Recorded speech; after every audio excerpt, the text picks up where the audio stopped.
Welcome back to another episode of Rock Boys Football Thursday afternoon. Wanted to take some time to give you guys my favorite college football plays heading into the weekend. Now, we do a lot of game breakdowns where we go in depth into some of the biggest matchups that we'll see in college football. That being said, we don't always have time to get into some of the smaller games, but I still do have some takes, some plays this weekend. Really excited to get into this now. Before we do, just want to say, thank you to you guys. The support you guys have shown for all the game breakdowns, it truly does mean a lot. So if you do enjoy the content, consider subscribing to the channel. Almost 10,000 subscribers. That's an insane number. That's thanks to you guys. But more importantly, let me know in the comment section whether you're riding with the picks, whether you're fading the picks, or you have other plays that you want to kind of throw out to me. And maybe I'll take them. We'll chop it up in the comment section about it. The best part about doing this is talking ball with you guys in the comment section. So again, let me know in the comment section how you guys are feeling, the plays that you guys have this weekend. Without further ado, let's get into this. And we're going to the Big Ten first in a game that we didn't get to take a deep dive into. Michigan State heading on the road to Rutgers. Couple of reasons why I'm going to ride with Michigan State and take the 4.5 points. Starting with Michigan State. This offense has not been great, but they're going to another quarterback, it sounds like, out of the bye week in Caden Hauser. If you don't follow recruiting, you might not be familiar. Really, really talented 4-star quarterback from St. John Bosco out in California. This quarterback play for Michigan State has not been good. And I think Caden Hauser is the better quarterback. I have a few friends who watch a lot of Michigan State football. They've been banging the table for Caden Hauser. I think Caden Hauser can inject a little bit more juice into this Michigan State offense that has some talent around the quarterback position. And then you look at Rutgers. For people who've listened to me talk about Rutgers, I'm a big fan of what Greg Schiano is doing. I'm a big fan of this Rutgers team right now, and I think they very well could win this game. That being said, you look at how Rutgers plays. 127th in pace per play. They run the ball 57% of the time. I see this game kind of being a little bit of a rock fight. I don't have a ton of confidence in either offenses to kind of sustain drives and score touchdowns. I can see this game kind of being a field goal either way. And for that reason, I'll take the 4.5 points at Michigan State. I believe the over-under is only 40 points. So there is not a lot of expectations for either team to really get it going on the offensive side of the ball. I'll take the team that I think is more talented, but just hasn't played better yet this year. Michigan State plus 4.5, road dogs. Give it to me. Second, we're going to the Big 12. BYU plus 5.5, going on the road to play TCU. Another road dog. Now, my take on this is, and we did a game breakdown for this, took a little bit of a deep dive. My take on BYU is I think a lot of people did not expect to see this level of football from BYU first year in the Big 12. Kedon Slovis looks more like the Kedon Slovis that we saw at USC when people were talking about being a potential first-round pick. They're getting some guys back on offense. Cody Epps, I think their best wide receiver. Maybe a little bit more juice on the offensive side of the ball. And then they're damn solid on the defensive side of the ball. And you look at TCU, this is a little bit more of a vibes play, right? BYU coming off a bye, getting healthy. TCU loses their starting quarterback in Chandler Morris. They're going to Josh Hoover. And my take on that is TCU was extremely aggressive in the transfer portal trying to get a quarterback. And I don't know if it was necessarily to replace Chandler Morris as it was much get some competition and maybe add to that quarterback depth. It tells me they're not very confident in Hoover. And so when we have him coming in, I don't have a ton of confidence in what he can do. And quite frankly, from what you've seen from this TCU team the last couple of weeks, you don't have a ton of this team confidence in this team, regardless of who's playing at the quarterback position. I think BYU could win this one outright on the road here, but I'll take the 5.5 points with BYU heading on the road to play TCU. Next, we're staying in the Big 12, and we're riding the old faithful Kansas Jayhawks, a team that I faded earlier, picked Illinois to beat Kansas on the road earlier this year, I should say, against Oklahoma State in Stillwater. This is an Oklahoma State team that I picked Kansas State to cover the 11.5 last week. Oklahoma State won that game outright. I don't love betting against Mike Gundy because as ugly as his teams can sometimes be, he figures out how to win games. But I think this speaks a little bit more to my confidence in Kansas. I think you're getting a little added value with Jalen Daniels being out, but I don't think Jason Bean is that big of a downgrade. I mean, Jalen Daniels is awesome, but Jason Bean, the offense doesn't change. They're still going to run the ball a lot, and they run the ball at an extremely high level. The offensive coordinator, Coach Kotelnicki, does a phenomenal job scheming up these run plays to get these running backs in space, and I think Kansas has one of the best running back rooms in the entire country. extremely good at running the football. That always helps when you're playing on the road against an Oklahoma State team that, again, I just want them to show me it twice. And if they can show me it twice, I'll stop betting against Mike Gundy and the Oklahoma State team. But I don't think this team has the talent that we're used to seeing. I don't trust the quarterback. I think this game has a little bit more of a shootout vibe. And if it's a shootout, I'll trust Kansas to put up more points than Oklahoma State. Give me Kansas minus 3.5. And I will add, I think that defense for Kansas is consistently getting better. Like the first couple of years under Coach Leipold, they just didn't have the talent to play good defense. They've been using the transfer portal. Recruiting's been picking up. You're seeing the numbers for this Kansas defense increase a lot over the last couple of years. I think this Kansas defense can actually slow down Oklahoma State a little bit on the offensive side of the ball.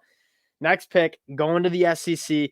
LSU, 11.5-point favorites at home against Auburn. And you're probably saying, like, well, you can't take LSU 2 scores with how this defense is playing.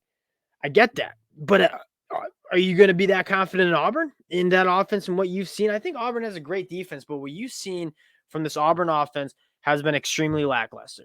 Quarterbacks are combining to complete less than 60% of their balls. They cannot push the ball down the field. And you look at LSU, where they've struggled the most defensively, it's in the secondary, giving up the big play. Now, they haven't been great against the run, but I think the talent is there. Guys like Mekhi Wingo, Mason Smith.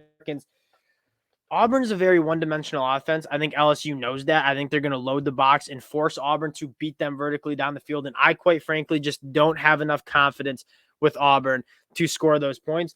And you look at LSU's offense, it doesn't matter what defense they're playing. They're going to put up points. This is one of the most explosive, most dynamic offenses that you see. I think Jaden Daniels would be considered a Heisman Trophy. I think he'd be leading the Heisman Trophy conversation if this LSU team was not 4-2. It's a very good LSU offense going up against a good Auburn defense, but I have a little bit more confidence in that LSU offense to put up points. I think you see LSU probably get to the 35 range. I don't have a ton of confidence that Auburn gets over 20. Another play I'd look at, Auburn team total under 24.5. Again, just not much confidence in this Auburn defense or in this Auburn offense.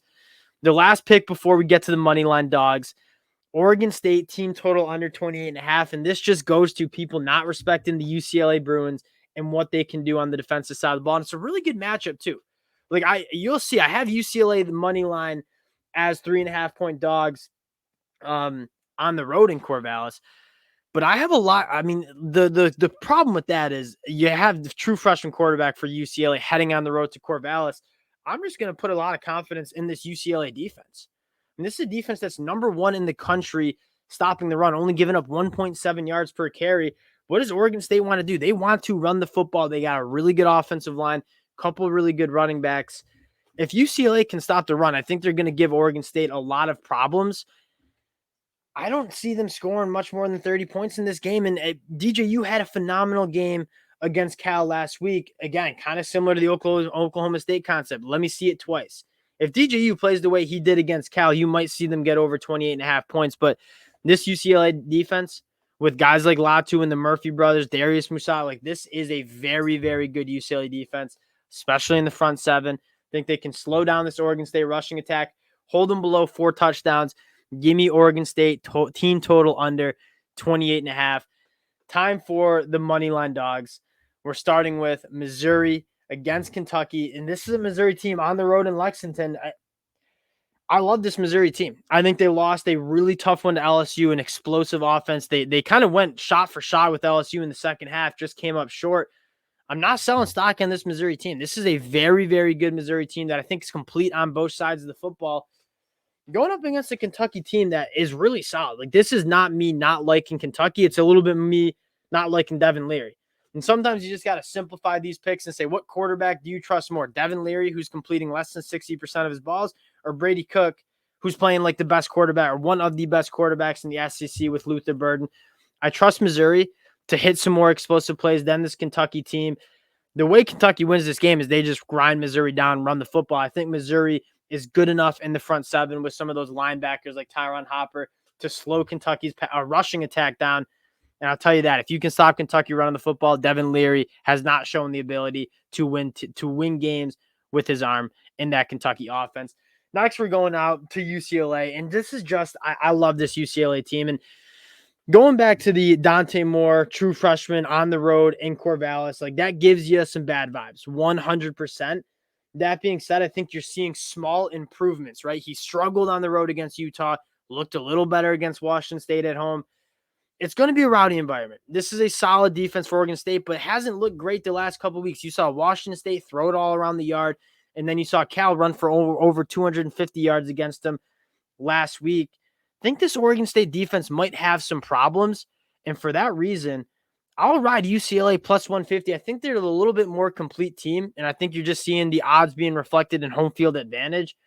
I'll take UCLA plus 150. And the last one we're going to, USC money line over Notre Dame at plus 118. This is a real pick 'em. The one thing concerns me is the weather. It's going to be it's going to be a mucky environment, and you're not sure if USC is used to that kind of environment. Cold, rainy. Can Caleb Williams throw the ball around? I think it's a really tough spot for Notre Dame, right? You take a look at their last couple of weeks.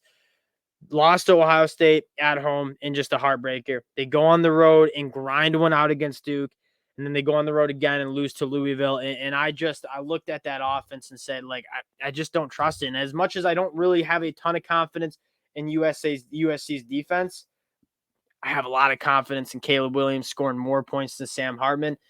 Don't think people give enough credit to the USC defense. I think they got some players. I think they made some good moves in the transfer portal. I think they'll find a turnover, and that'll kind of be the story in this game. And again, you can't go wrong betting on Caleb Williams that much. Give me Caleb Williams and USC to go on the road and beat Notre Dame. That is it. We have a few other plays that I'm still working on, but wanted to hop on, talk to you guys about some of my favorite plays. Again, let me know in the comment section your favorite plays of the week. We'll chop it up there. Appreciate you guys rocking with the boys. Again, if you do enjoy the content, consider subscribing to the channel, and we'll talk to y'all later.